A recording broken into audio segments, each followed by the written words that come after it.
Hello, everyone. Welcome to the live session today. We are covering a few really cool things and a little bit of a different topic than what we would usually do. We're dropping the science bit for a little bit and really aligning our conversation to you guys, the nutritionists, dietitians in the area of supervision. Supervision is one of those things that I feel like everyone is still learning. I feel like it is something that is only emerging still in our profession.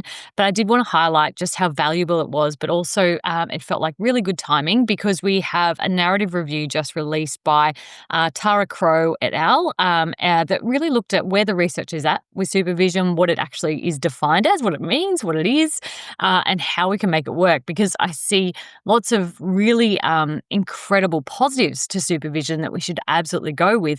But what I hear on the ground, I guess, from you guys is the difficulty to make that work both logistically but also financially as well to the expectation that is needed, particularly in the private space. So what is supervision? What can we get out of it? All those types of things is what we go through.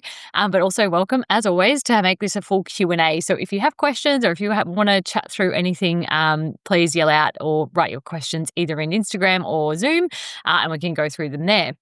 Now, I think we need to start, first of all, with the future care needs of dietetics, because I think previously in years gone by, the dietetics industry has really been about the clinical care. It's been around acute care, but also a little bit more around the prevention piece of chronic disease. And it has really just been defined in that food sense, that chemistry, food, science. However, more recently, particularly in the last decade, dietetics has expanded in the expectation, but also the deliverables. And we know better, we know more, and also our role with the people we work with is a lot more centered in things like technology, digital health, but alongside that, a massive push towards behavior change, motivational interviewing, the translation of the science into actual behaviors and habits in the people we work with. But also so much of what we do, and I know so much of what I do and talk about each day is in equity and advocacy. And that in itself holds and needs a whole lot of space, both internally, but also a lot of debriefing. And that's not even to mention the mental health piece of where nutrition is sitting now, and also how much of a place we have in things like eating disorders, disordered eating, and mental health disorders. So where is supervision sitting and why do we need it? And I think when it came to clinical care, a lot of the conversation previously was around case studies, and you might have more of a mentoring relationship. This is different to mentoring. This is sitting in a different space, and supervision is one of those things where it is defined where either two or more people, and let's do this properly based around the paper that was just released, where two or more professionals engage in reflective discussions that improve service, practice, and also healthcare outcomes. And it is about lifelong learning and the positive piece to that, but also the value add of that, both on the individual, the supervisor, the supervisee, but also the organization they're working with and the clients they're working with as well. It is a formal agreement. It should be set up formally with expectations and vulnerability and a real transparency in that approach, which we'll go through in a sec. But also it's a systems and culture piece too, where we're not talking about, let's sit down and talk about a case study, or let me give you a case study and let's talk it through. It's actually sitting down and going and inviting you to really consider, what do you want to get out of a supervision? Let me restart. What do you want to get out of a supervision relationship, and how can we show up for that? Where, sometimes the outcome is going to be really centered on learning and skill base, but other times it might be really cultural, or, dealing with stakeholders and all those types of things that are impacting your ability to be the best practitioner and person that you are. Now, the well-being piece of that, I think, is what I love most about supervision.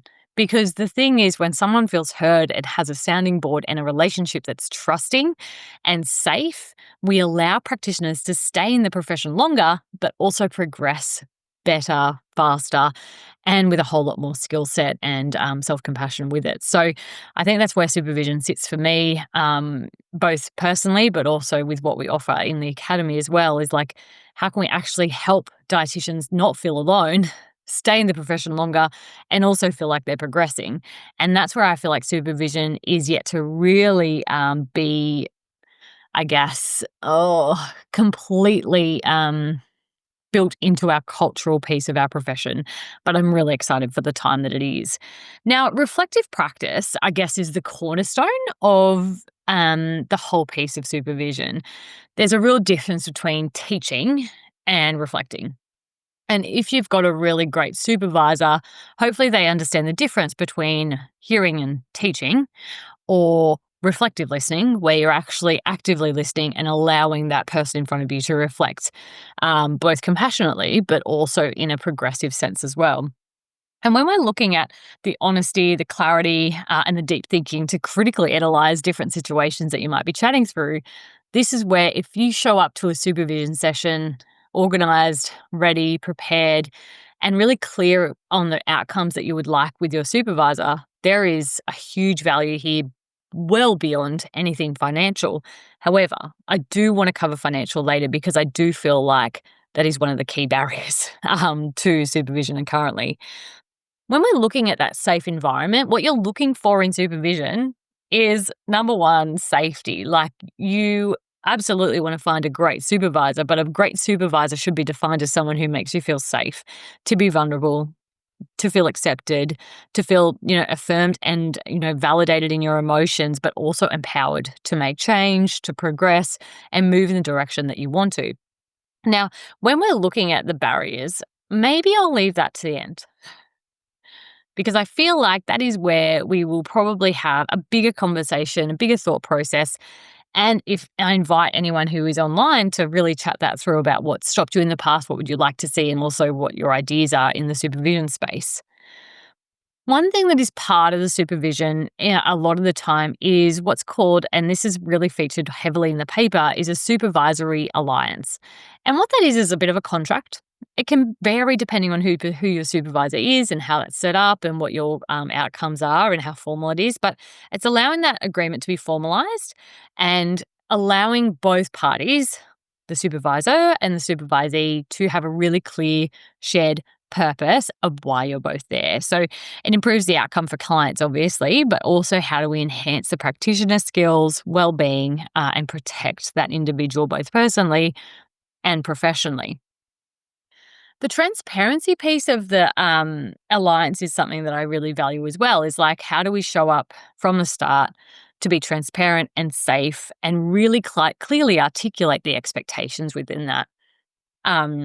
So one of my favorite parts about the paper, and I really encourage you to read it, I'll definitely link it here so that you can, is how it really defines so clearly the three functions of supervision. So the three functions that it outlines is number one, formative, where it's all about learning. So you're looking there in terms of how do we use supervision to build skills, to use it to gain insights, but also to improve your competence. And this is both for the supervisor to be supervised, and that's really important, supervision for the supervisor, but also for the supervisee.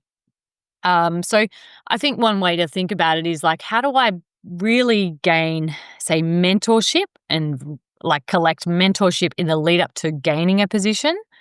And then once I'm in a position, how do I set myself up with a supervisor that is going to enable me to thrive in that position? In the learning space, and this kind of delves into then like the other pieces of the function, you need to consider the relationship you've got with your supervisor and supervisee. You can have a supervision relationship where it is your managerial position with yourself, but I would highly recommend you also, or have instead, someone external to that relationship, that employment relationship. The reason for that is it comes back to that safety.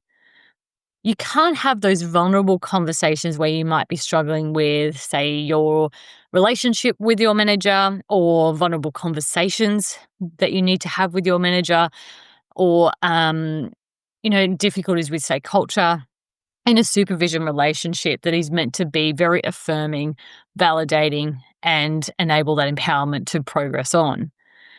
It's just there's too much intertwined, right? A bit of bias. So I would recommend a supervision relationship, maybe both, if that works for your organization, or external to where you're currently working. You also allow yourself to move outside of that bubble by doing that, which is a really big value to gain extra insights, additional types of ideas, knowledge, experience, and that diversification of voice is really important too.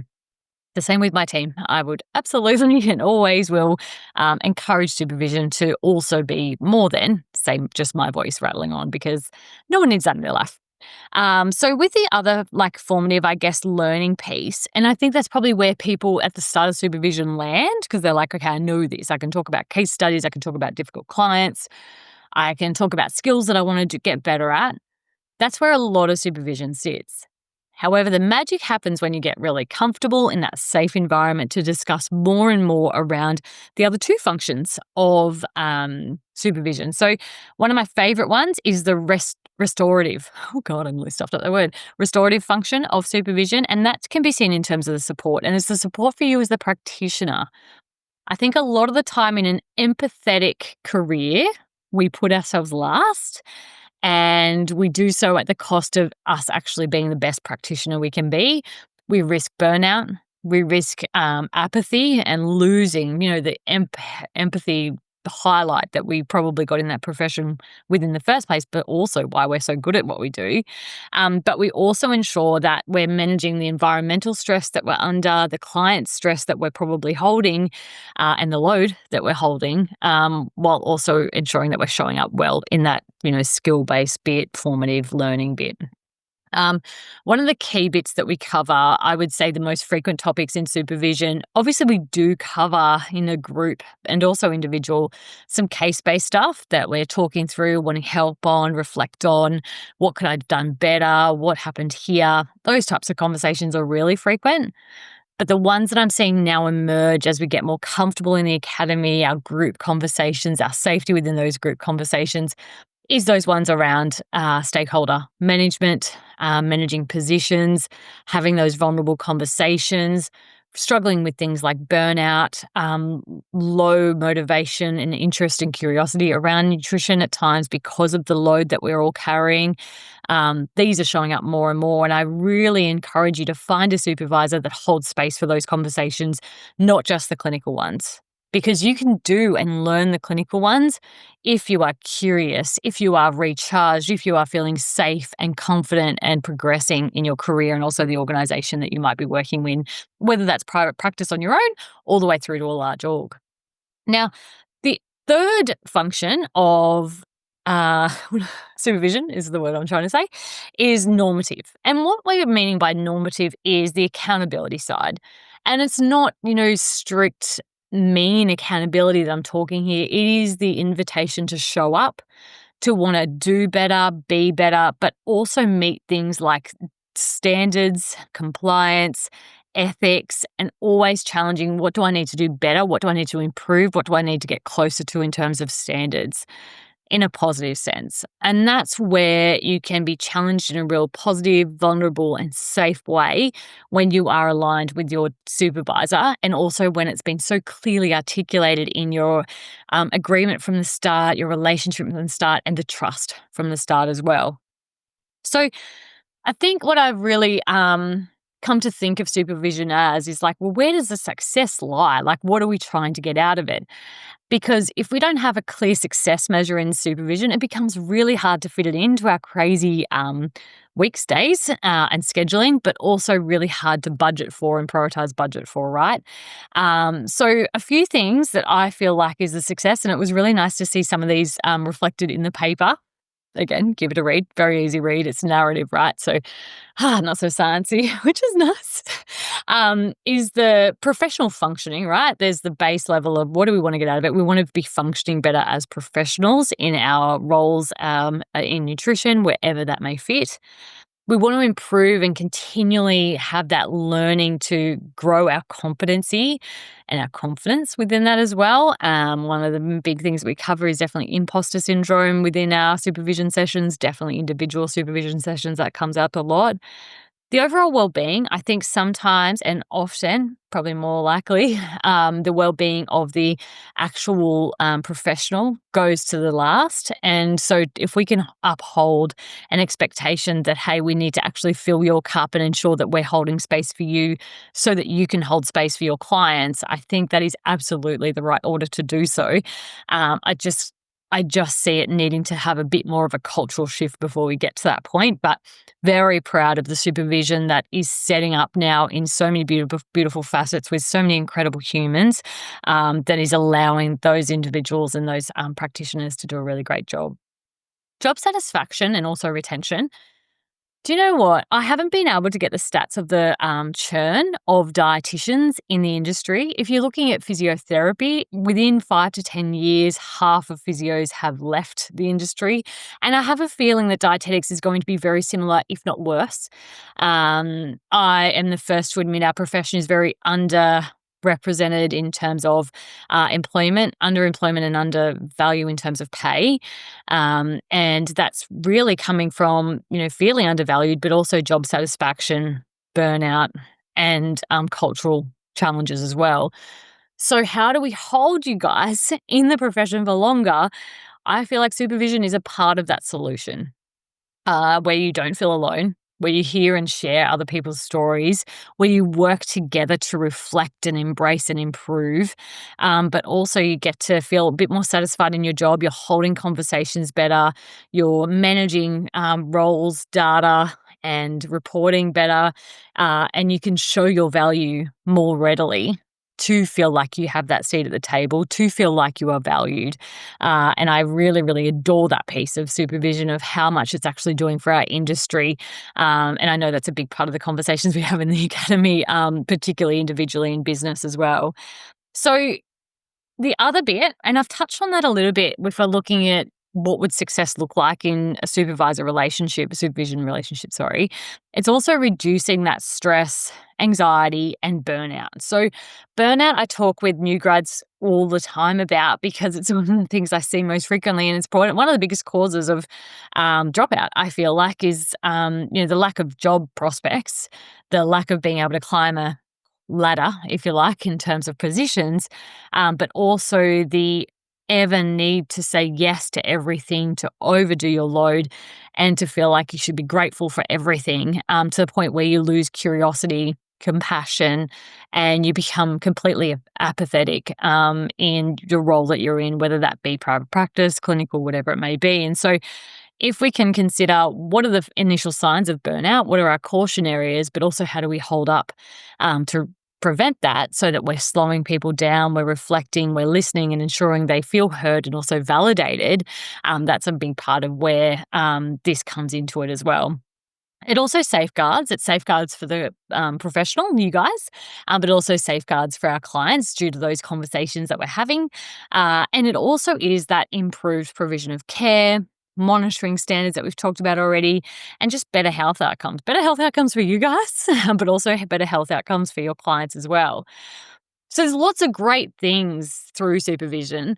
I don't love the word supervision. It still hasn't really clicked with me, if I'm completely honest. It still feels like it's a hierarchical structure of like, I will supervise you. And that feels really prescriptive and, oh, yeah, I just don't love it. So if I could rename supervision, I would be on board, but I also don't know what I'd name it. It's and I think that's probably part of the confusion as well, is because it's such a new word. Well, I think for my generation of practitioners anyway, showing my age, supervision was not a word. It was not a thing. And I probably heard the word for the first time maybe 5 years ago. So it's just like this emerging piece of going, okay, there's a lot here to do in catching up in terms of culture and acceptance and even understanding of what the word supervision means. Understanding also the value of it, and have you already been doing it without actually realizing it, or can you enhance what you've been doing to a point of it getting more value for you? I think is a really key part, because I know in practice it took me a fair while in my career to get feeling of safe enough to be vulnerable, to reach out for help, to admit mistakes, to admit areas that I want to improve on. And if I think that back, I wish that was different for me, but it was definitely something that I felt really hard to do. And I think personally, I have perfectionist tendencies, I have imposter syndrome. So it's this terrible case of, oh my gosh, what if they find out? So I think those who have gone through imposter syndrome will understand that feeling. So I think supervision for me earlier on in my career would have been amazing if I found the right practitioner, but also that partnership in vulnerability and safety is a critical one. So what are the barriers? I feel like there's a lot. Um, that first one of it being quite new culturally. Jono just said supervision sounds like being put under a microscope almost. I agree. I agree. And it's just not that. And so it doesn't sit well with me. I think it needs a rebrand, guys. If anyone's got any ideas, shoot them through because I do feel like it needs to have a friendlier vibe. Because if it's all about safety and vulnerability and authenticity in conversation, then supervision is probably not it. So, okay, back to barriers.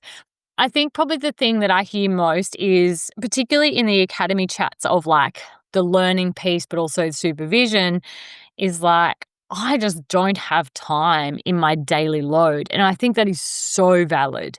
We are so busy trying to make ends meet or trying to prove our worth or to set up a structured but also safe working condition for ourselves. I don't know, maybe I've worked in sport too long. That when do we have time to take this out of our day? Because particularly in private practice, time is money. And to just simply take an hour out of your billing time is a really big ask for most of us. I think maybe it sits different in industries I haven't been in for a while, things like clinical, where it could definitely be organizational structure and culturally just included within practice. And also big organizations would be able to absorb the time that it takes to do supervision sessions, relationships, contracts, and all those types of pieces. But yeah, I think logistically and time-wise, that's probably the most common. The next thing I want to talk about is financial. I don't know if this has been talked about enough, but I will continue to harp on and advocate for this, that the cost of being an accredited dietitian in different roles is exorbitant compared to other areas of professional. Like my husband is an engineer, so I'm always kind of just comparing to the different niche engineer setups that they've got and all those types of things. And if you're looking at someone like myself, for example, and there's a lot of you in this same boat, we're paying for Dietitians Australia membership. We're paying for Sports Dietitians Australia membership and accreditation. We're doing the professional development for both of those separately. We are now doing eating disorders credentials, which I love. I love all these, by the way. It's not a dislike of any of them, but it's just they're all separate.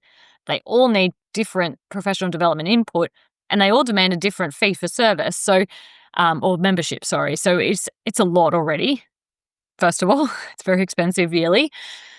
In a profession, for most of you, that's underpaid or underrepresented in the amount of FTE that you're able to get or the multiple FTEs that you're gluing together.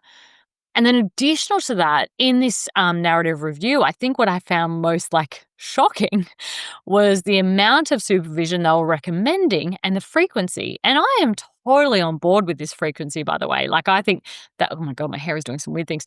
I think the frequency is exactly where it should be. I just don't know how I would afford it as a new grad, particularly in the private setting where it starts off as, initially it should be a weekly supervision one-on-one session and then gradually move to fortnightly, monthly, 6-weekly. But it's a lot per hour to pay a supervisor individually. And so I don't disagree with the concept or the worth. I do have real challenges due to the conversations I'm having with you guys quite frequently on the financial viability of that structure, unless it's something that is actually included within our membership, included within our insurance and those types of things as well. And there's a cultural shift to bring that in as a non-negotiable that is actually absorbed financially a little bit more in membership costs and those types of things. So I do urge you to kind of find a supervision relationship that works for you and meet yourself almost where you're at in terms of financial and time burden and capacity. There is absolutely ways to do this, which may not be the perfect way, but getting started with supervision is absolutely better than freezing because you can't afford it or you don't have time. So moving into that space, exploring different relationships for those you've already know. And at the very minimum, I think most people who have been in a group supervision call in the academy will agree, group supervision is an amazing place to start. I love group supervision for the main reason that it's much more affordable. You can spread the cost a little bit better, and it's included actually within our pro membership for that reason, is that we just love those conversations, and we do really feel like there's such a value there that if we can make it more affordable, which hopefully we have now, it will gain so much better collateral in terms of professional exploration, but also in capacity and well-being for our profession. So just felt like a real win-win-win for us to add that in. So definitely group supervision.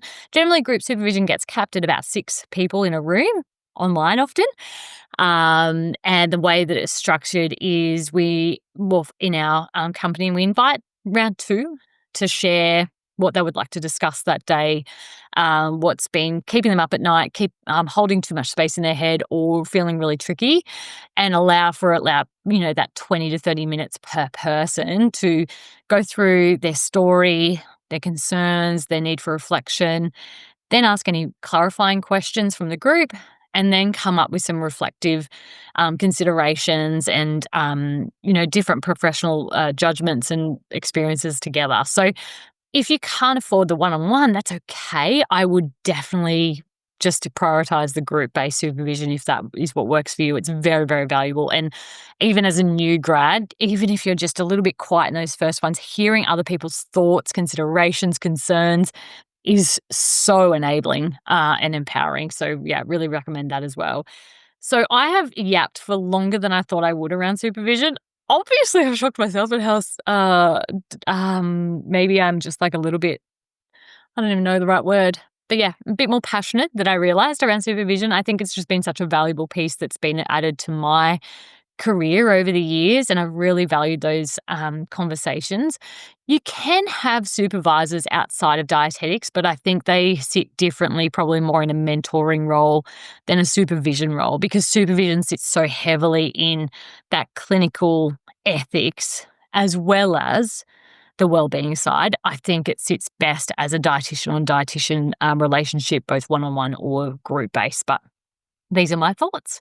So yeah, any questions, please let me know. I'm really looking forward to this chat ongoing. But as I've mentioned a few times, supervision is something that we really value in the Academy. I feel like it's one of our core pieces of how we push our dietitians in the most positive sense in progress in their career, but also in how they feel mentally in their career as well. So yeah, if you're interested, please reach out. I'm more than happy to have a chat about that. We can meet first before you make a decision. So thank you so much, everyone, for coming along and sitting in on that chat. I hope it's improved your understanding overall around supervision and also what it means and what it's not, hopefully. It's not a microscope being placed on you, Jono. Is probably the big one there.